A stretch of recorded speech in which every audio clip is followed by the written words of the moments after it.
대부분의 사람들은 30대 중반에 이르면 거의 모든 것이 이미 결정되어 있습니다. 습관, 감정적 반응, 심지어 세상을 보는 방식까지도 말이죠. 잠시 생각해 보십시오. 오늘날 당신을 이루는 95%는 어제의 단순한 반복일 뿐입니다. 스토아 학파는 오래전부터 우리가 반복하는 행동이 곧 우리 자신이 된다고 경고했습니다. 만약 당신의 하루하루가 똑같고 생각의 소리가 똑같고 감정의 느낌이 똑같다면 당신이 그 각본을 바꾸기로 결심하지 않는 한 당신의 미래는 이미 쓰여진 것이나 다름없습니다. 하지만 여기 거의 아무도 깨닫지 못하는 진실이 있습니다. 당신은 과거의 포로가 아닙니다. 당신은 뇌를 재설계할 수 있습니다. 다르게 생각하고, 다르게 느끼고, 다르게 사는 법을 스스로에게 가르칠 수 있습니다. 그렇게 할 때, 삶은 단지 개선되는 것이 아니라 완전히 변모합니다. 오늘 우리는 마침내 그 생각들을 통제하고 그것이 만들어내는 운명을 재구성할 수 있는 방법을 알아볼 것입니다. 만약 당신이 성장과 자유를 믿고 습관에 끌려다니는 대신 목적 있는 삶을 만드는 것을 믿는 사람이라면 이 여정은 바로 당신을 위한 것입니다.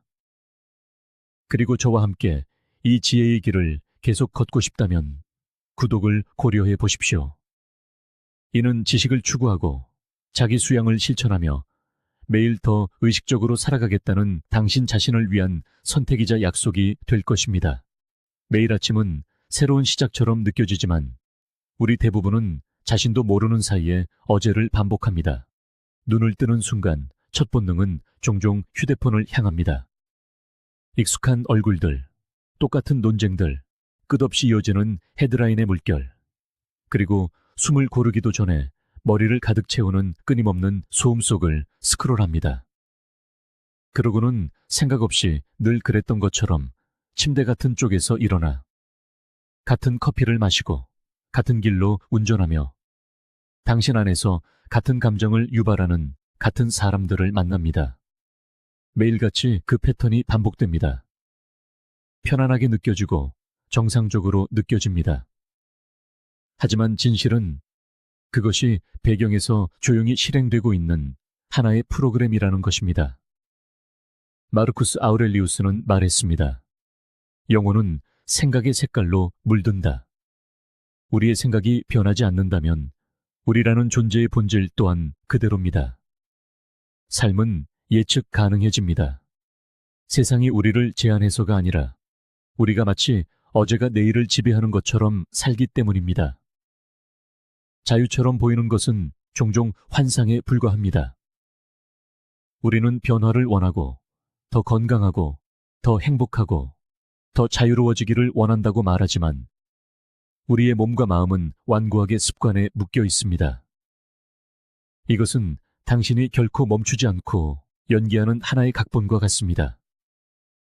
스토아 학파는 진정한 자유가 원하는 것을 무엇이든 하는 데서 오는 것이 아니라 자기 자신에 대한 통달을 얻는 데서 온다고 가르쳤습니다.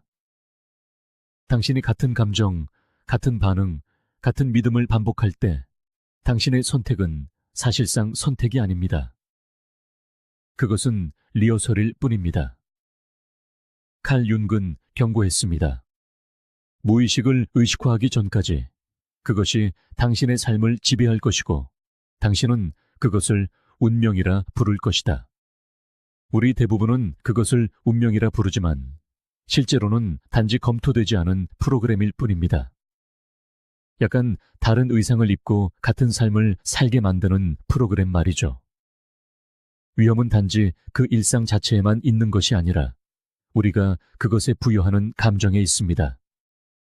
모든 기억은 감정을 동반하며 당신이 문제나 실망을 떠올리며 하루를 시작할 때 당신은 즉시 과거를 현재로 끌어들입니다. 마음은 쉽게 놓아주지 않습니다. 그것은 알려진 것에 집착합니다. 설령 그것이 당신을 아프게 할지라도 말이죠. 세네카는 말했습니다. 우리는 실제보다 상상 속에서 더 많이 고통받는다. 어제의 그 두려움과 슬픔은 더 이상 존재하지 않지만 상상력은 그것들을 생생하게 그려내고 몸은 마치 지금도 일어나고 있는 것처럼 반응합니다. 당신은 그 무게를 느끼고 그 아픔을 다시 겪습니다. 그리고 얼마 지나지 않아 당신의 존재 상태는 다시 한번 뒤에 남겨뒀어야 할 기억들로 물들어 버립니다. 이 순환이 어떻게 작동하는지 생각해 보십시오. 하나의 불안한 생각이 신체적 반응을 일으킵니다. 가슴이 답답해지고 뱃속이 꼬이는 듯한 느낌. 그리고 그 반응은 당신의 뇌에게 그 생각이 진짜였다고 확신시킵니다. 하나가 다른 하나를 먹여 살리다가 무엇이 먼저였는지 더 이상 명확하지 않게 됩니다. 그 시점에서 당신은 단순히 스트레스를 경험하는 것이 아닙니다. 당신은 스트레스 그 자체가 되어버립니다. 이것이 바로 변화가 부자연스럽게 느껴지는 이유입니다. 그것은 단지 행동의 습관을 깨는 것에 관한 것이 아닙니다. 그것은 당신이 느끼는 것의 습관을 깨는 것에 관한 것입니다. 그 패턴 밖으로 나가는 것은 불편하며 그 불편함이야말로 너무나 많은 사람들이 그것을 피하는 이유입니다. 몸은 익숙한 것을 선호합니다. 설령 그 익숙함이 고통일지라도 말이죠. 당신이 다르게 반응하기로, 비난을 보류하기로, 죄책감을 반복하는 것을 멈추기로 결정하는 순간, 그것은 잘못된 것처럼 느껴집니다. 그 내면의 저항은 설득력 있는 거짓말을 속삭입니다. 내일부터 시작해. 넌 바뀔 수 없어. 이건 네가 아니야. 하지만 그 목소리는 진실이 아닙니다. 그것은 역사일 뿐입니다. 플라톤은 말했습니다. 최초이자 가장 위대한 승리는 자기 자신을 정복하는 것이다. 전투는 세상과의 싸움이 아니라 익숙함의 끌어당김과의 싸움입니다. 미지의 세계로 발을 내딛는 것은 삶 자체로 들어서는 것이며 비록 몸은 저항하지만 그것이 앞으로 나아갈 유일한 길입니다. 스트레스는 이 순환을 증폭시킵니다. 위험이 지나가면 평화를 되찾는 동물들과 달리 우리 인간은 생각만으로 두려움을 소환할 수 있습니다. 사슴은 포식자로부터 도망친 후 평온하게 풀을 뜯지만 인간은 모욕을 기억하고 그것을 되새기며 스트레스 반응 전체를 몇 번이고 다시 활성화합니다. 균형을 위해 만들어진 몸은 영구적인 비상사태를 견딜 수 없습니다. 에픽테토스는 우리에게 상기시켰습니다. 당신에게 일어나는 일이 중요한 것이 아니라 당신이 그것에 어떻게 반응하는지가 중요하다. 우리 대부분은 더 이상 존재하지 않는 것에 반응하고 있으며 그렇게 함으로써 아무 상처도 없어야 할 곳에 새로운 상처를 만들어냅니다.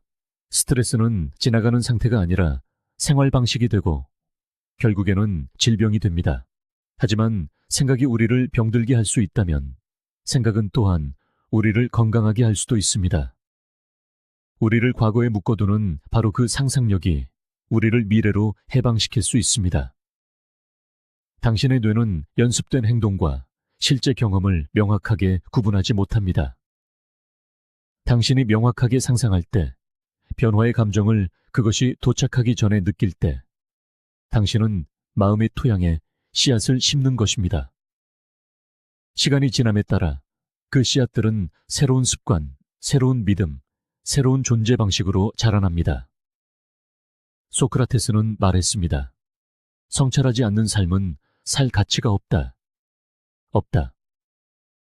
당신의 삶을 성찰한다는 것은 더 이상 당신에게 도움이 되지 않는 생각의 잡초를 뽑아내고 성장을 위한 공간을 만드는 것입니다.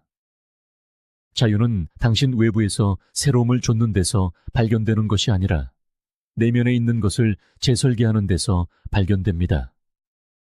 당신이 그 순환, 즉 같은 생각, 같은 느낌, 같은 반응을 포착할 때마다 당신은 다르게 선택할 기회를 얻게 됩니다. 꾸준히 이루어지는 작은 선택들이 프로그램을 바꿉니다. 서서히 무의식은 의식이 되고 한때 운명처럼 느껴졌던 것이 가능성으로 느껴지기 시작합니다. 스토아 학파는 쉬운 길을 약속하지 않았습니다. 그들은 회복 탄력성을 약속했습니다. 그리고 회복 탄력성은 당신이 과거 감정의 총합이 아니라 현재 감정의 저자임을 이해하는 데서 옵니다. 그래서 질문은 여전히 남아 있습니다. 어제의 프로그램이 내일의 삶을 운영하도록 내버려 두시겠습니까?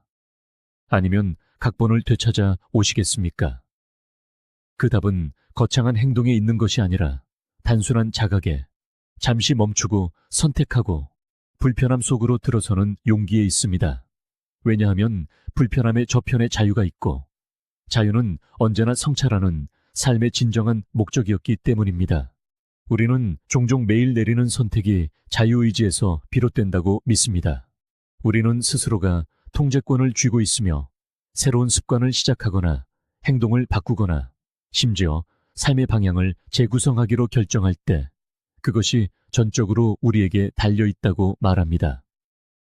그리고 표면적으로는 그것이 사실처럼 느껴집니다.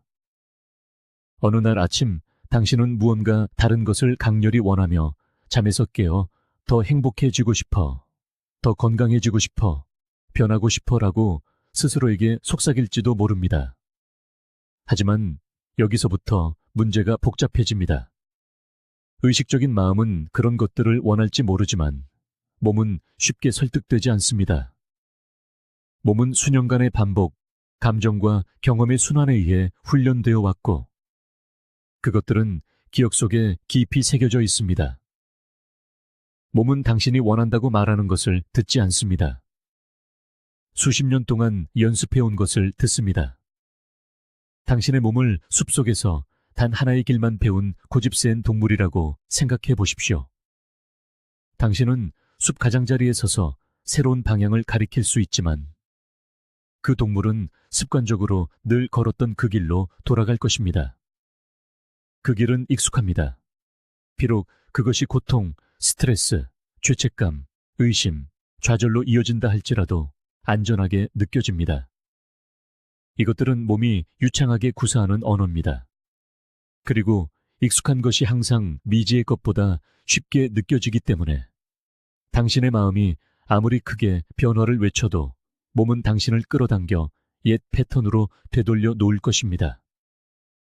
문제는 당신에게 개선하려는 욕구가 부족한 것이 아니라 욕구만으로는 당신 안에 각인된 것을 극복하기에 충분하지 않다는 것입니다. 수년간 같은 방식으로 살아온 것은 너무나 깊은 감정에 고랑을 만들어 당신은 생각 없이 그 속으로 다시 빠져듭니다. 불평을 멈추기로 결심할 수 있지만 불편함이 생기는 순간 당신의 혀는 결심보다 더 빨리 움직입니다. 더 이상 두려움이 당신을 지배하게 두지 않겠다고 맹세할 수 있지만 삶이 불확실하게 느껴지는 순간 두려움은 좀처럼 무시할 수 없는 오랜 친구처럼 다시 밀려옵니다. 이것이 바로 많은 사람들이 원하는 삶과 계속 반복하는 삶 사이에서 갈등하며 갇혀 있다고 느끼는 이유입니다. 그들은 의지력을 자유로 착각하지만 실제로는 자유는 재설계로부터 옵니다. 스토아 학파는 이 점에 대해 명확했습니다. 자유는 우리가 원할 때마다 원하는 것을 하는 것에 관한 것이 아닙니다. 편안함을 좇거나 고통을 피하는 것에 관한 것도 아닙니다. 에픽테토스는 말했습니다. 자기 자신을 통제하지 못하는 자는 자유롭지 못하다. 자유는 우리를 노예로 만드는 감정과 습관에 더 이상 봉사하지 않을 때 우리의 선택이 두려움이나 충동 또는 익숙함의 끌어당김에 의해 좌우되지 않을 때 옵니다. 그리고 이 통달은 단 한 번의 결정으로 오지 않습니다. 그것은 매일의 실천, 미지의 것이 새로운 익숙함이 될 때까지 불편함 속으로 계속해서 들어가는 것에서 옵니다. 당신이 내일 바꾸겠다고 얼마나 자주 약속했는지 생각해 보십시오. 몸은 오늘을 저항하기에 당신은 나중이라는 생각과 타협합니다. 다음 주부터는 더 잘 먹을 거야. 다음번 싸움 후에는 이 해로운 관계를 떠날 거야. 타이밍이 맞으면 내 꿈을 좇을 거야. 하지만 진실은 내일은 거의 오지 않는다는 것입니다. 그 프로그램은 지연의 목소리로 말하며 당신이 현재에 갇혀 있도록 만들면서 미래에 행동할 것이라고 당신을 설득합니다. 이 자유의지의 환상은 왜 그렇게 많은 사람들이 진정으로 변화하기 전에 위기를 기다리는지를 설명해 줍니다. 고통은 그들을 일상의 안락함에서 벗어나게 합니다.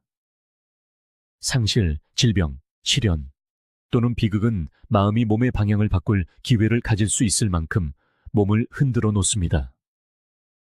하지만 왜 재앙을 기다려야 합니까? 자신을 재설계하겠다는 선택은 당신에게 강요될 필요가 없습니다. 그것은 명료한 순간에 만약 지금 행동하지 않으면 같은 패턴이 남은 인생을 지배할 것이라는 인식 속에서 선택될 수 있습니다. 세네카는 말했습니다. 우리가 살 시간이 짧은 것이 아니라 우리가 그것을 많이 낭비하는 것이다. 인생을 낭비한다는 것은 단지 게으름을 의미하는 것이 아닙니다. 그것은 시간이 흘러갈 때까지 같은 순환을 반복하는 것을 의미합니다. 이 길이 어려운 이유는 정직함을 요구하기 때문입니다. 당신은 당신의 것이라고 부르는 삶이 사실은 대부분 리허설된 것일 수 있음을 인정해야 합니다. 그 정직함은 불편하지만 그것이 자유의 출발점입니다. 몸이 당신을 분노로, 자기 의심으로, 끝없는 산만함으로 다시 끌어당기는 것을 느낄 때 당신은 멈춰서서 그것을 명확하게 보아야 합니다. 이 끌어당김이 당신 자신이 아니라 단지 프로그램이 가장 잘하는 것을 하고 있을 뿐임을 스스로에게 상기시켜야 합니다. 아주 작은 방식으로라도 그 끌어당김에 저항할 때마다 당신은 프로그램이 통제권을 쥐고 있다는 환상을 약화시킵니다. 그것은 아침에 눈을 뜨자마자 휴대폰을 집어들지 않는 것만큼 간단할 수도 있고, 누군가 당신의 신경을 건드렸을 때 짜증 대신 인내심으로 반응하기를 선택하는 것일 수도 있습니다. 이 순간들은 작아 보일지 모르지만 그것들이 쌓입니다. 서서히 그 고집센 동물은 숲속에서 새로운 길을 배웁니다. 서서히 몸은 다시 마음을 신뢰하는 법을 배웁니다. 그리고 그것이 일어날 때 자유의지는 더 이상 환상이 아닙니다. 그것은 살아있는 현실이 됩니다. 진정한 변화는 몸에게 복종하라고 강요하는 것보다 새로운 리듬을 따르도록 가르치는 것에 가깝습니다. 그것은 한번 불가능하게 느껴졌던 것이 자연스러워질 때까지 생각 하나하나, 감정 하나하나를 재설계하는 것입니다. 자유는 의식적인 마음과 몸이 마침내 일치할 때 당신의 선택이 더 이상 과거의 메아리에 의해 납치되지 않고 현재의 명료함에 의해 인도될 때 시작됩니다. 그것이 자기 통달의 선물이며 바로 거기서 진정한 자유의지가 시작됩니다. 많은 사람들에게 매일은 같은 방식으로 시작됩니다. 자유의 감각이 아니라 어제로의 조용한 회귀와 함께 말이죠. 눈을 뜨는 순간 마음은 문제, 실망, 그리고 미완의 대화들을 훑기 시작합니다. 자신도 모르는 사이에 아침의 첫 숨결은 과거의 기억으로 물들어 버립니다. 당신을 불편하게 했던 논쟁, 청구서에 대한 걱정, 실수의 후회가 희미한 회상이 아니라 살아있는 감정으로 다시 떠오릅니다. 그리고 일단 그 감정들이 돌아오면 그것들은 당신이 뒤따르는 모든 것을 보는 방식을 형성합니다. 새로운 시작이어야 할 것이 금세 어제의 짐의 연속이 되어버립니다. 그것은 연습되었기 때문에 자연스럽게 느껴집니다. 하지만 진실은 그것이 단지 과거가 당신을 통해 스스로를 재생하고 있는 것에 불과하다는 것입니다. 그것이 진짜 덫입니다. 몸은 지금 일어나고 있는 일과 강렬하게 기억된 일의 차이를 알지 못합니다. 당신이 고통스러운 순간을 회상할 때 심장은 빨리 뛰고 근육은 긴장하며 속이 뒤틀립니다. 당신은 마치 지금 다시 일어나고 있는 것처럼 현재의 순간에 과거의 경험을 다시 살고 있는 것입니다. 그리고 이것을 더 자주 할수록 당신의 신경계는 기억에 대해 마치 그것이 현실인 것처럼 반응하는 법을 배웁니다. 에픽테토스가 우리는 실제보다 상상 속에서 더 많이 고통받는다고 말한 것은 옳았습니다. 당신을 짓누르는 고통의 상당 부분은 바로 이 순간의 삶에 의해 야기되는 것이 아니라 어제를 오늘로 끌고 오려는 마음의 고집 때문입니다. 이 순환의 대가를 과소평가하기 쉽습니다. 기억된 각각의 상처는 렌즈가 됩니다. 그리고 그 렌즈를 통해 당신은 하루 전체를 해석합니다.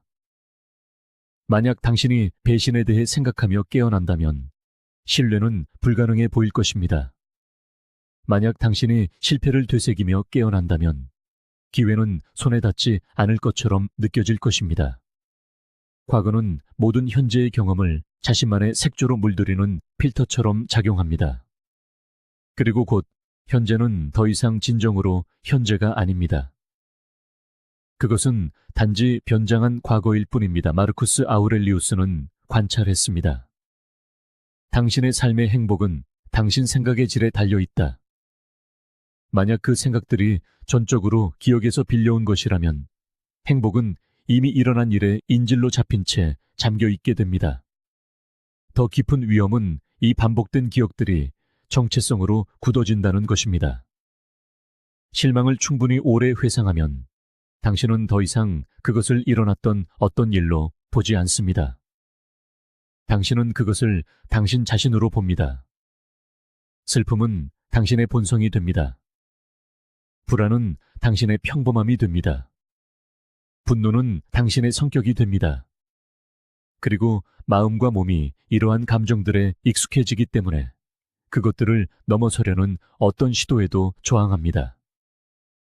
이것이 바로 사람들이 새로운 미래를 창조하는 것을 그토록 어려워하는 이유입니다. 만약 마음이 항상 과거를 응시하고 있다면 몸은 항상 과거를 느끼고 있습니다. 그리고 함께 그들은 같은 경험을 계속해서 재창조합니다. 당신은 변화를 원한다고 말할 수 있지만 만약 당신의 감정이 어제의 닻을 내리고 있다면 당신은 단지 당신이 아는 것을 반복하게 될 뿐입니다. 그것은 원을 그리며 걷고 그것을 진보라고 부르는 것과 같습니다. 스토아 학파는 다른 사람에 의해서가 아니라 우리 자신의 생각 습관에 의해 노예가 되는 이 경향에 대해 경고했습니다. 이 감옥이 얼마나 견고한지 보려면 당신이 앞으로 나아가려 했지만 망설임에 묶여 있다고 느꼈던 때를 생각해 보십시오. 어떤 사람은 해로운 관계를 떠났지만 여전히 매일 아침 그 고통의 무게와 함께 깨어납니다. 또 다른 사람은 새로운 기회 속으로 들어섰지만 몇 년 전에 형성된 의심의 목소리를 함께 가지고 갑니다. 두 경우 모두 과거는 사라지지 않았습니다. 그것은 활동적입니다. 그것은 살아있습니다. 그리고 그것은 현재의 순간을 지배합니다. 이 감옥의 창살은 강철이 아니라 너무 자주 리허설된 기억들로 만들어졌습니다. 하지만 이 순환은 영구적이지 않습니다. 과거의 생각들이 재생될 수 있는 것처럼 미래의 생각들도 리허설될 수 있습니다. 뇌는 생생하게 상상된 것과 경험된 것을 항상 구별할 수는 없습니다. 이것이 바로 새로운 감정과 새로운 반응 위에 세워진 다른 삶을 상상하는 것이 자동적으로 느껴지는 것을 재설계하기 시작할 수 있는 이유입니다. 그 작업은 쉽지 않습니다. 왜냐하면 과거는 아플 때조차도 편안하게 느껴지기 때문입니다. 익숙함은 우리를 속여 고통을 안전으로 착각하게 만들지만 성장은 불편함을 요구합니다. 기억의 감옥 밖으로 나가려면 불안함과 함께 앉아있을 용기, 오래된 감정으로 자신을 정의하려는 충동에 저항할 용기, 그리고 그것들이 진짜처럼 느껴지기 시작할 때까지 새로운 감정들을 연습할 용기가 필요합니다. 매일 아침이 이 기회를 제공합니다. 당신은 깨어나서 즉시 당신이 누구였는지에 대한 같은 이야기를 리허설할 수도 있고 또는 잠시 멈춰서 기억의 끌어당김을 알아차리고 다른 무언가를 상상하기를 선택할 수도 있습니다. 그것은 단지 평온의 한순간, 감사의 한숨, 또는 당신이 되고 싶은 사람의 비전일 수도 있습니다. 반복되는 작은 행동들이 과거의 무게를 옮기기 시작하고 미래로의 문을 엽니다. 감옥은 견고하지만 절대적이지는 않습니다. 그리고 일단 열쇠가 줄곧 당신 손에 있었다는 것을 깨닫게 되면 당신은 마침내 어제를 넘어 오늘을 살 수 있게 될 것입니다. 자유롭고 열려 있으며 족쇄에 채이지 않은 채로 말이죠. 하나의 생각은 처음에는 무해하게 느껴질 수 있습니다. 마음을 스치는 걱정의 불꽃처럼 말이죠. 하지만 내버려 두면 그것은 깊이 뿌리 내리고 거의 즉시 몸이 반응하기 시작합니다. 심박수가 올라가고 근육이 긴장하며 호흡이 짧아집니다. 단순한 아이디어로 시작했던 것이 이제는 실제 위협처럼 느껴집니다. 불안은 외부 세계에서가 아니라 내면에 그려진 그림에서 태어납니다. 그리고 여기에 덫이 있습니다.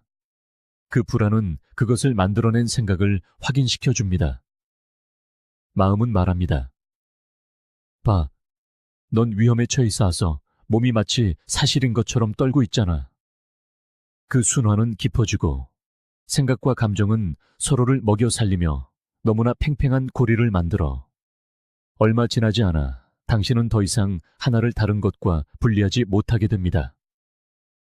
당신은 더 이상 스트레스를 생각하는 것이 아니라 스트레스 그 자체가 됩니다.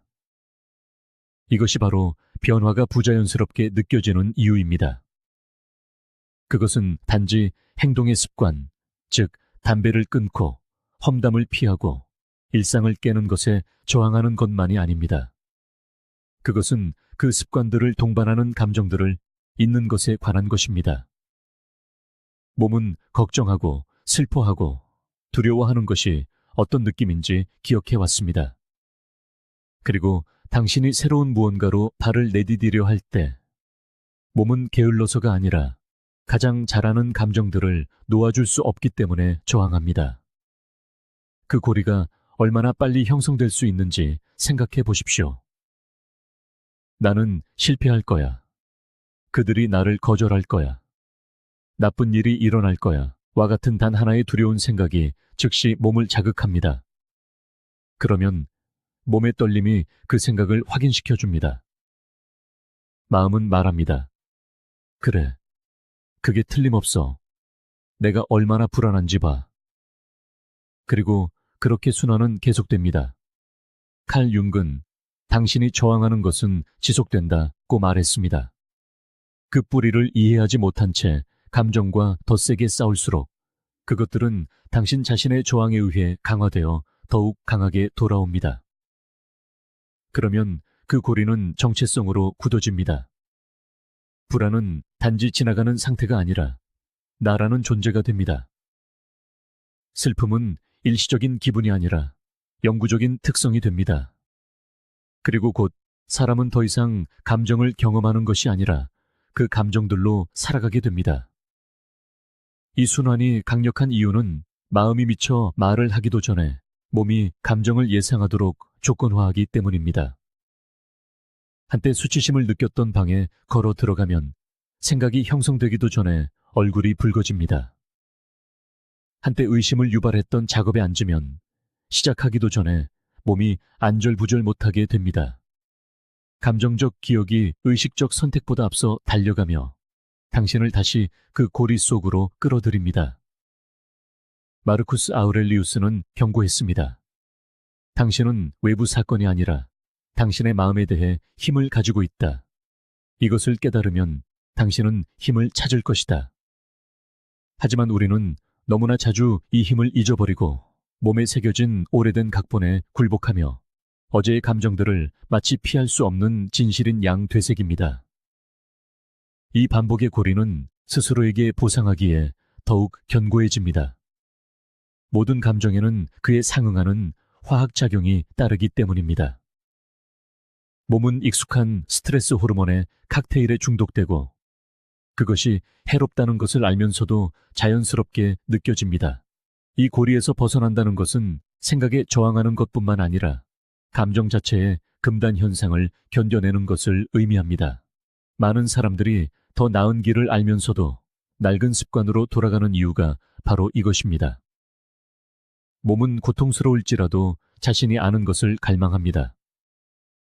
몸은 불편함이 위험 신호라고 속삭이지만 사실 그 불편함이야말로 자유로 통하는 문입니다. 하지만 상상력은 우리를 가두는 감옥일 뿐만 아니라 그 감옥을 여는 열쇠이기도 합니다. 두려움을 끝없이 재생하던 바로 그 마음으로 용기를 연습할 수도 있습니다. 슬픔을 기억하던 바로 그 몸에게 기쁨을 기억하도록 가르칠 수도 있습니다. 눈을 감고 침착하고 강하며 흔들림 없는 미래의 자신을 생생하게 그릴 때 뇌는 그것이 이미 현실인 것처럼 새로운 신경 경로를 만들기 시작합니다. 서서히 반복의 고리는 방향을 바꾸기 시작합니다. 두려움이 불안을 키우는 대신 희망이 행동의 동력이 됩니다.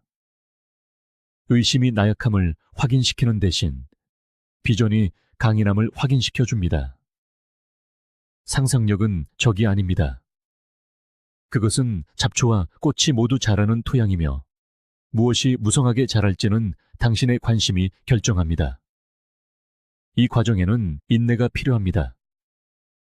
수년간 반복해온 고리는 하룻밤 사이에 사라지지 않지만 그 순환의 움직임을 알아차리는 매 순간 고리의 지배력은 약해집니다. 두려운 생각을 알아차리십시오. 불안감이 솟구치는 것을 느끼고 몸이 그 거짓을 확인하도록 내버려두는 대신 숨을 쉬며 이것은 현실이 아닌 기억일 뿐이라고 스스로에게 상기시키십시오. 소크라테스는 말했습니다. 변화의 비밀은 낡은 것과 싸우는데 모든 에너지를 쏟는 것이 아니라 새로운 것을 만드는데 집중하는 것이다. 반복되는 고리는 끝없이 씨름해서 끊어지는 것이 아닙니다. 관심을 다른 곳으로 돌리고 오래된 감정들이 쓰이지 않아 희미해질 때까지 몸에게 새로운 감정을 가르침으로써 끊어낼 수 있습니다. 감정의 굴레는 우리를 가두는 감옥처럼 느껴지지만 부서지지 않는 강철로 만들어진 것은 아닙니다. 그것은 습관으로 지어졌으며 습관은 바꿀 수 있습니다. 알아차림과 연습, 그리고 불편함을 견디는 용기가 있다면 당신은 그 순환의 밖으로 걸어나와 새로운 사람으로 살아갈 수 있습니다. 그리고 그 순간 한때 당신을 가두었던 바로 그 상상력이 당신을 자유롭게 하는 힘이 될 것입니다. 변화는 생각할 때는 언제나 감격스럽게 들리지만 막상 그 변화를 살아가려 하는 순간 저항은 그림자처럼 나타납니다. 아주 작은 것이라도 다른 길을 가기로 결심하면 갑자기 몸이 반발합니다. 심장이 뛰고 속이 답답해지며 마음은 의심으로 가득 찹니다. 이내 속삭임이 들려옵니다. 이건 아닌 것 같아. 내일부터 시작해. 넌 절대 변하지 못할 거야. 그 말들은 설득력 있게 들리지만 진실이 아닙니다. 그것은 과거의 메아리일 뿐입니다. 너무나 많은 사람들이 해마다 같은 패턴을 반복하며 갇혀 지내는 이유가 바로 이것입니다. 우리의 몸은 익숙한 것이 비록 고통일지라도 낯선 것을 위험한 것으로 여기도록 조건화되었습니다. 생각해 보십시오. 해로운 관계에 머무는 것이 떠나는 것보다 쉽게 느껴집니다. 건강하지 않은 습관에 매달리는 것이 새로운 습관을 만드는 것보다 편안하게 느껴집니다. 마음은 변화를 꿈꾸지만 몸은 일상에 집착합니다. 몸은 희망하는 것이 아니라 아는 것을 신뢰하기 때문입니다. 마르쿠스 아우렐리우스는 말했습니다. 사람이 두려워해야 할 것은 죽음이 아니라 진정으로 사는 것을 시작조차 하지 못하는 것이다. 미지의 세계로 발을 내딛지 않는 것은 결코 진정으로 사는 것이 아니지만 저항은 우리에게 생존을 삶으로 착각하게 만듭니다. 저항의 힘은 그것이 위장하고 있다는 데 있습니다. 소리치지 않고 속삭입니다. 해롭지 않게 들리는 합리화를 통해 말합니다. 오늘은 너무 피곤해. 지금은 때가 아니야. 좀 더 준비가 되면 시작하자. 이런 변명들은 파괴적으로 들리지 않지만 조용히 행동을 지연시키고 때로는 수년간 우리를 제자리에 묶어둡니다. 세네카는 말했습니다. 우리가 미루는 동안 인생은 스쳐 지나간다. 저항은 미루는 것을 양분 삼아 잘합니다. 저항은 단 한 번에 당신을 패배시킬 필요가 없습니다. 그저 변화의 기회가 사라질 때까지 당신이 계속해서 기다리도록 설득하기만 하면 됩니다. 하지만 저항의 모든 순간에는 선택의 기회가 담겨 있습니다. 익숙한 것에 굴복할 수도 있고 미지의 세계로 발을 내딛고 그에 따르는 불편함을 견뎌낼 수도 있습니다. 불편함은 적이 아닙니다. 불편함이야말로 당신이 과거의 자신을 넘어서고 있다는 증거입니다. 아리스토텔레스는 말했습니다. 반복적으로 하는 행동이 바로 그 사람이다. 그러므로 탁월함은 하나의 행동이 아니라 습관이다. 불편함에 저항하는 습관은 정체로 이어지지만 그것을 마주하고 기꺼이 받아들이는 습관은 탁월함을 만들어냅니다. 저항을 이겨낸 작은 승리 하나하나가 몸을 재구성하고 한때 위험하게 느껴졌던 것을 신뢰하도록 가르칩니다. 하지만 여기 도전이 있습니다. 몸은 쉽게 포기하지 않습니다. 특정 방식으로 오래 살면 살수록 변화를 시도할 때 저항의 목소리는 더 커집니다. 오래된 감정들이 수면 위로 떠오릅니다. 죄책감, 수치심, 두려움. 이 모든 것이 힘을 합쳐 당신을 다시 익숙한 곳으로 끌어당깁니다. 마치 스스로를 배신하는 것처럼 느껴지지만 사실 당신은 당신을 작게 만들었던 과거의 자신을 배신하고 있을 뿐입니다. 저항을 문턱의 수호자라고 생각해 보십시오. 모든 신화에서 영웅은 새로운 세계로 들어가기 전에 문지기를 만납니다. 그 존재는 영웅의 결의를 시험하고 그가 진정으로 앞에 놓인 변화를 원하는지 확인하기 위해 존재합니다. 저항은 바로 당신 내면의 문지기입니다. 그 역할은 당신을 파괴하는 것이 아니라 당신의 결단력에 도전하는 것입니다. 저항의 본질을 알아본다면 더 이상 그것을 진실로 착각하지 않게 됩니다. 대신 당신은 그것을 당신이 올바른 방향으로 나아가고 있으며 성장이 가까워졌다는 신호로 보게 될 것입니다. 저항의 역설은 저항이 종종 돌파 직전에 가장 강력해진다는 것입니다. 변화에 가장 가까이 다가갔을 때 익숙함으로 돌아가려는 끌어당김이 가장 강하게 느껴집니다. 몸은 자신이 아는 것으로 돌아가자고 애원합니다. 마음은 멈춰야 할 이유들을 만들어냅니다. 하지만 이 순간을 견뎌낼 수 있다면 공포 속에서도 숨을 고르고 변명들을 잠재우고 단 한 걸음이라도 앞으로 나아갈 수 있다면 저항의 지배력은 약해집니다. 저항을 밀어낼 때마다 미지의 세계는 덜 위협적이 되고 익숙함은 당신에 대한 힘을 잃습니다. 시간이 지나면 한때 불가능하게 느껴졌던 것이 자연스러워지기 시작합니다. 새로운 것이 익숙해지고 저항은 희미해집니다. 하지만 완전히 사라지지는 않습니다. 성장의 각 단계마다 저항은 다시 돌아와 속삭이고 우리를 시험합니다. 그것은 실패가 아니라 삶 그 자체입니다. 변화의 과업은 저항을 없애는 것이 아니라 저항이 나타날 때조차 앞으로 나아갈 힘을 기르는 것입니다. 그렇게 저항은 적으로부터 스승으로 변모하여 미지의 세계로 내딛는 모든 걸음이 이전보다 더 나은 존재가 되는 과정임을 일깨워 줍니다. 그러니 다음에 당신에게 기다리라고, 그만두라고, 혹은 그 자리에 머물라고 속삭이는 목소리가 들릴 때 그것이 스스로를 보호하려는 과거의 목소리일 뿐이라는 것을 알아보십시오. 당신은 더 이상 과거의 당신이 아닙니다. 당신은 다음에 올 가능성 그 자체입니다.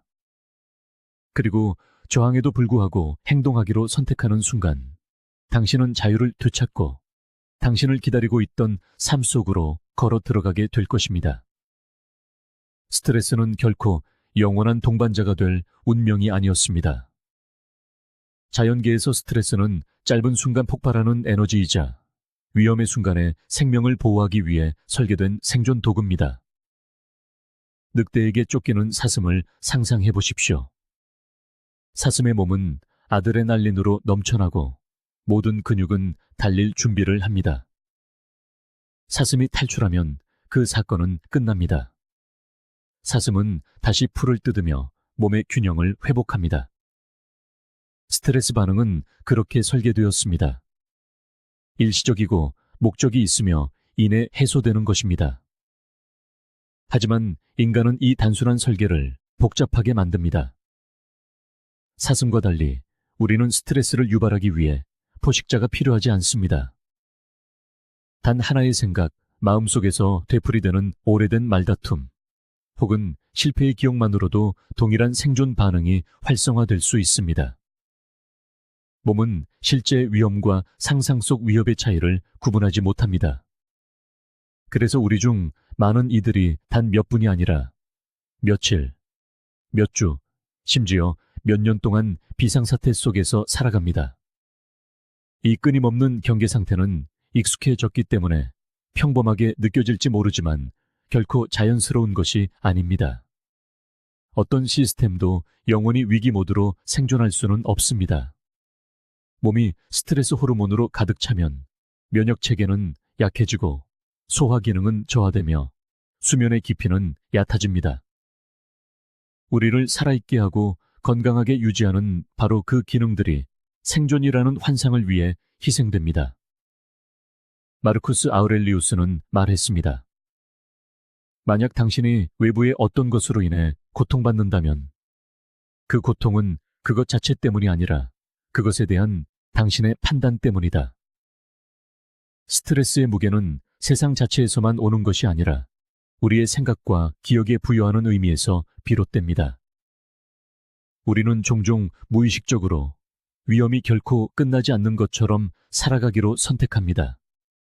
그리고 위험이 끝나지 않을 때 삶 자체가 위축되기 시작합니다. 평화로운 순간을 즐기는 대신 우리는 끊임없이 문제를 찾습니다.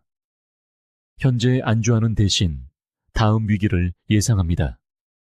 사람들이 아침에 눈을 뜨자마자 긴장하고 저녁이면 어깨가 쑤시며 밤새 뒤척이는 이유가 바로 이것입니다.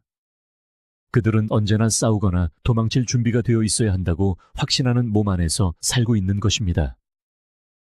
스토아파는 우리에게 자연에 순응하며 살라고 했지만 스스로와 영원한 전투를 벌이는 몸만큼 부자연스러운 것은 없습니다. 세네카는 경고했습니다. 필요하기도 전에 고통받는 자는 필요 이상으로 고통받는다.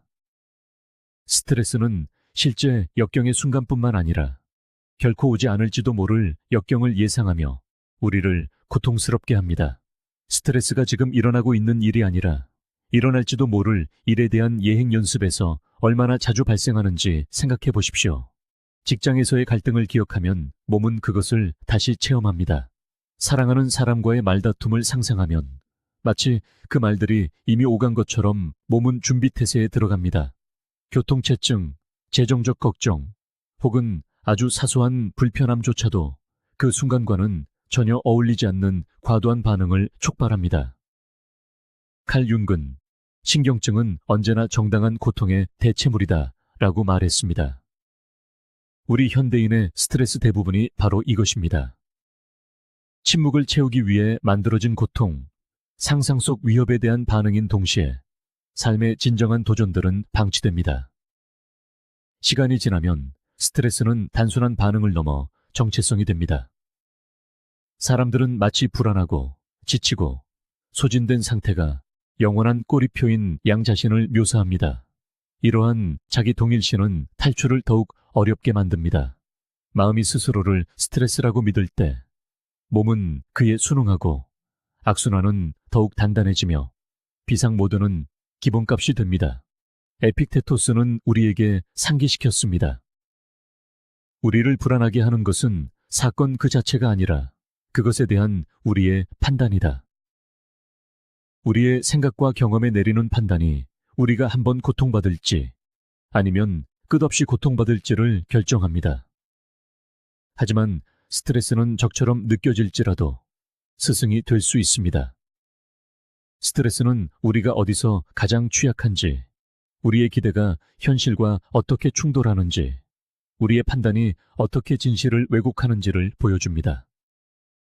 잠시 멈춰 스트레스를 알아차리고 그것을 촉발한 생각을 검토할 때 우리는 현실과 우리의 반응 사이의 간극을 명확히 보기 시작합니다.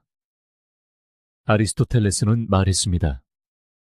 마음의 에너지가 곧 삶의 본질이다. 만약 그 에너지가 스트레스에 의해 소모된다면 삶 자체가 활력을 잃게 됩니다. 하지만 우리가 그 에너지를 끊임없는 두려움에서 알아차림으로 판단에서 수용으로 방향을 바꾼다면 삶은 스스로 회복하기 시작합니다. 앞으로 나아갈 길은 결코 달리기를 멈추지 않는 사슴처럼 살지 않기로 선택하는 데 있습니다.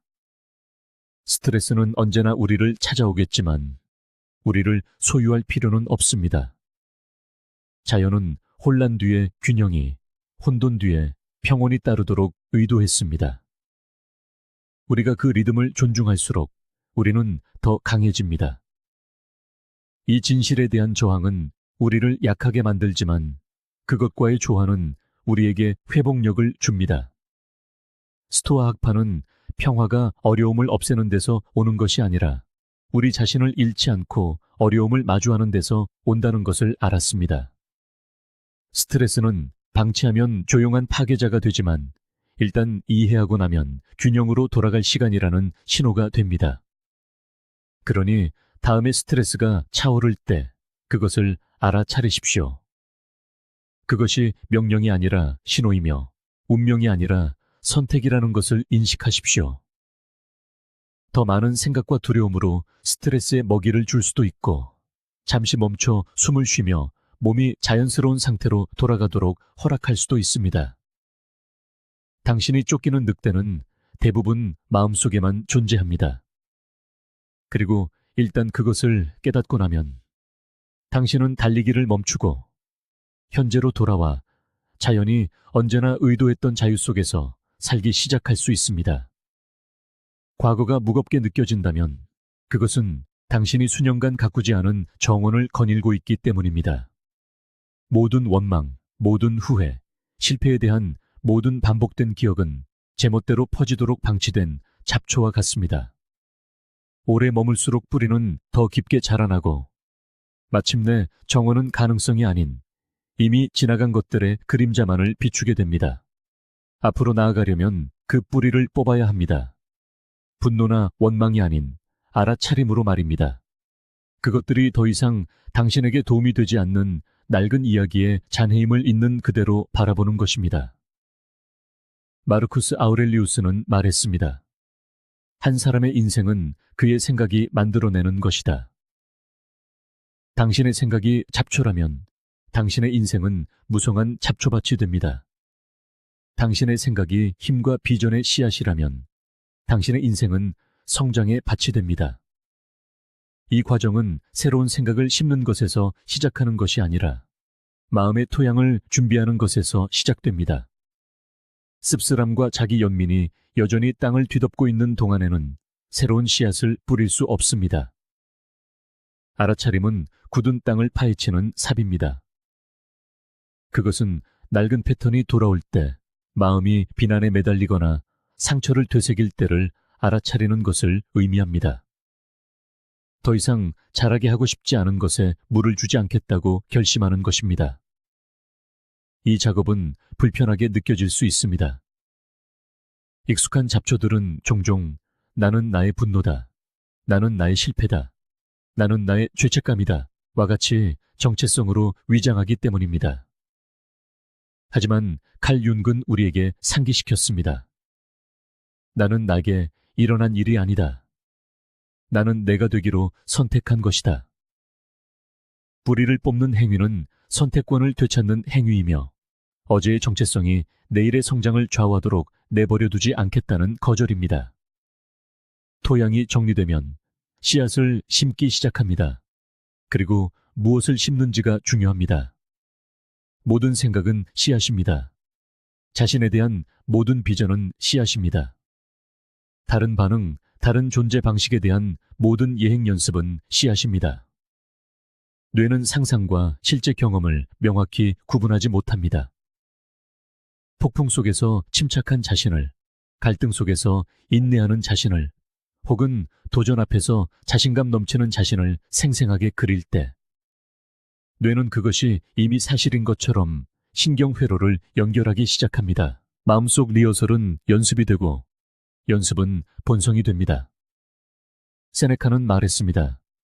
행운이란 준비가 기회를 만났을 때 일어나는 것이다. 마음속 리허설이 바로 준비입니다.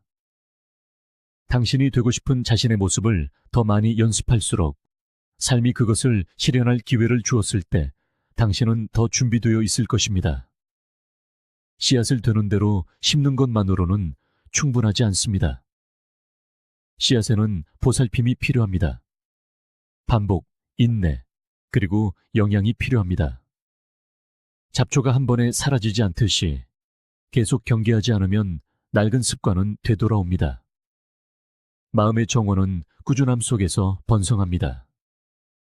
이 연습의 아름다움은 상상력을 두려움의 원천에서 자유의 원천으로 변화시킨다는 데 있습니다.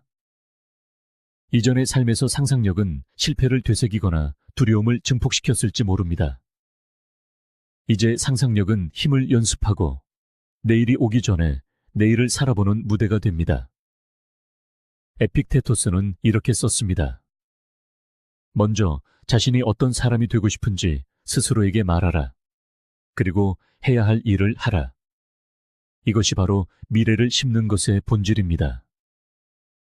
되고 싶은 사람의 모습을 미리 결정하고 그 비전을 향한 연습으로 매일을 살아가는 것입니다.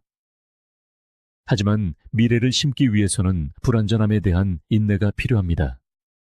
모든 씨앗이 한 번에 자라지는 않습니다. 매일이 승리처럼 느껴지지는 않습니다.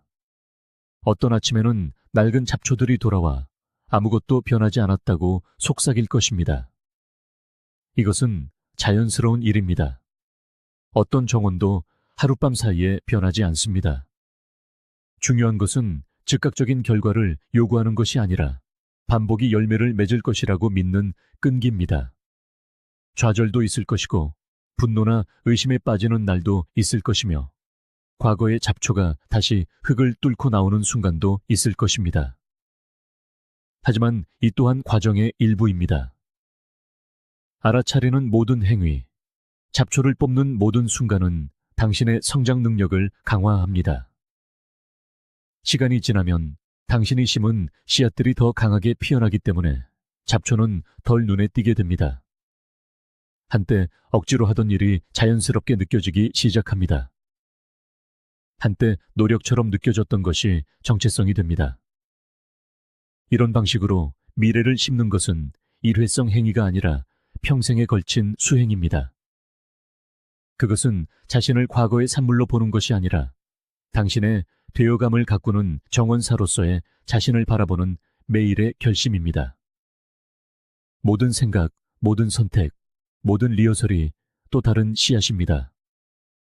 충분한 인내와 보살핌이 있다면 당신 마음의 정원은 당신이 어디에 있었는지가 아니라 당신이 어디로 가고 있는지를 비추게 될 것입니다. 과거는 잡초로 가득할지 모르지만 미래는 언제나 당신이 새로운 씨앗을 심기를 기다리는 비옥한 땅입니다. 자유는 아름답게 들리는 단어이지만 자유롭게 산다는 것은 우리가 생각하는 것보다 훨씬 더 많은 것을 요구합니다. 대부분의 사람들은 자유를 원할 때 원하는 것을 무엇이든 할 수 있는 상태로 상상하지만 스토아 학파는 자유를 다르게 이해했습니다. 그들에게 자유란 장애물이 없는 상태가 아니라 장애물에 직면하여 스스로를 통제하는 경지였습니다. 그것은 편안함이 아니라 회복력에 관한 것입니다. 뇌를 재구성한다는 것은 불편함이 과정의 일부임을 받아들이고 성장이 익숙한 것에서 벗어나 미지의 세계로 발을 내딛는 것을 요구한다는 사실을 인정하는 것입니다. 이러한 자기 통제는 놀랍도록 단순한 것에서 시작됩니다. 바로 오래된 감정적 반응이 현재를 지배하도록 내버려두지 않겠다는 단호한 거절에서 시작됩니다. 얼마나 많은 사람들이 분노, 슬픔, 두려움의 단 한순간이 단지 기분뿐만 아니라 하루 전체를 좌우하도록 내버려두는지 생각해 보십시오. 그리고 반복될 때 그 기분은 기질로 변합니다. 시간이 지나면 그 기질은 성격으로 굳어집니다. 한때 스쳐 지나가는 좌절감을 느꼈던 사람은 냉소적인 사람으로 알려지게 됩니다.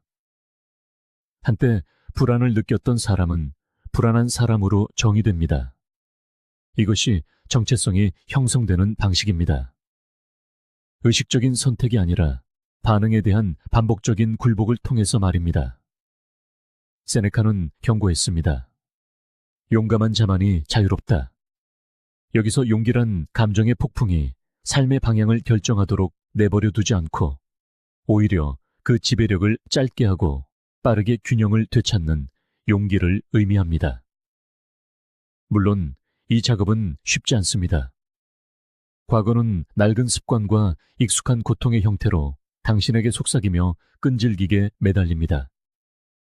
당신이 다르게 행동하려는 순간 저항이 일어납니다. 하지만 칼 융은 말했습니다. 고통 없이는 의식에 이를 수 없다. 뇌를 재구성한다는 것은 변화의 불편함을 견디고 한때 당신을 정의했던 감정들에 더 이상 굴복하지 않을 때 찾아오는 불안함과 함께 앉아있는 것을 의미합니다. 바로 그 고군분투의 순간에 뇌는 새로운 존재 방식을 배우기 시작합니다. 과거의 끌어당김에 저항할 때마다 이전보다 단 몇 초라도 더 길게 버틸 때마다 당신은 자유를 향한 길을 개척하는 것입니다. 자유를 향한 여정은 거창하거나 극적이지 않습니다. 그것은 매일 반복되는 아주 작은 선택들 속에서 발견됩니다. 도발을 당했을 때 분노로 반응하지 않기로 선택하는 것, 말하기 전에 숨을 고르기로 선택하는 것, 의심의 목소리를 알아차리되 그것이 당신의 행동을 결정하도록 내버려두지 않는 것. 시간이 지나면 이 작은 행동들이 쌓여 뇌가 다르게 반응하도록 재구성합니다. 그렇다면 앞으로 나아간다는 것은 무엇을 의미할까요? 그것은 몸이 마음을 이끄는 대신 마음이 몸을 이끌도록 하는 것입니다. 되고 싶은 자신의 비전을 만들고 생각 속에서 그것을 연습하며 그것이 당신의 본성이 될 때까지 행동을 그 비전과 일치시키는 것입니다. 하지만 자유는 결코 완성되는 것이 아닙니다. 한 번 얻으면 영원히 소유할 수 있는 상이 아닙니다. 그것은 매일 새롭게 다져나가는 수행입니다. 가꾸지 않은 정원에 잡초가 다시 자라나듯 낡은 습관과 감정들은 마음속으로 다시 기어들어오려 할 것입니다. 자유를 위한 노력은 경계하는 노력이며 낡은 고리로 다시 빠져들고 있음을 알아차리고 다시 현재로 돌아오기를 선택하는 것입니다. 시간이 지나면 이러한 선택들이 뇌의 구조 자체를 재구성하여 자유가 노력이라기보다는 본성처럼 느껴지게 됩니다. 따라서 스토아적 의미의 자유는 편안함이 아닙니다. 투쟁이 없는 상태도 아닙니다. 그것은 고난에 부서지지 않고 스스로를 이끌고 나아가는 능력입니다. 고통을 느끼되 고통 그 자체가 되지 않는 회복력이며 두려움에 무너지지 않고 불확실성을 마주하는 힘이며 과거에 얽매이지 않으면서도 그것을 기억하는 힘입니다. 진정한 자유란 마음이 영혼을 과거에 묶어두는 대신 현재를 살아갈 힘을 불어넣어 줄 때 비로소 시작됩니다. 그 자유를 아주 조금이라도 맛보는 순간 당신은 깨닫게 될 겁니다. 자유란 삶에서 도망치는 것이 아니라 마침내 주어진 삶을 강인함과 명료함 그리고 온전히 깨어있을 용기를 가지고 살아내는 것이었음을 말이죠. 자유는 저 멀리 어딘가에서 당신을 기다리고 있지 않습니다. 과거에 더 이상 지배당하지 않기로 선택하는 바로 그 순간 자유는 시작됩니다. 당신이 이끄는 모든 생각, 다스리는 모든 감정, 그리고 새롭게 만들어가는 모든 습관이 한때 당신을 얽매였던 과거의 속박보다 당신이 더 강하다는 증거입니다. 스토아 철학자들은 우리에게 상기시켰습니다. 삶의 진정한 척도는 편안함이 아니라 역경을 이겨내는 회복 탄력성이라고 말입니다. 이 사실을 가슴에 품고 나아가세요. 그러면 미래가 두려움의 대상이 아님을 깨닫게 될 것입니다. 미래는 바로 지금, 당신이 심고 있는 씨앗과도 같습니다. 오늘 이 메시지가 당신의 마음에 와닿았다면 저희와 함께 여정을 계속해 주세요. 화면에 추천된 영상 중 하나를 선택하여 자기 극복과 성장의 길을 이어가시길 바랍니다. 스토익 저널과 함께 해주셔서 감사합니다. 자유를 향한 당신의 여정은 이제 막 시작되었습니다.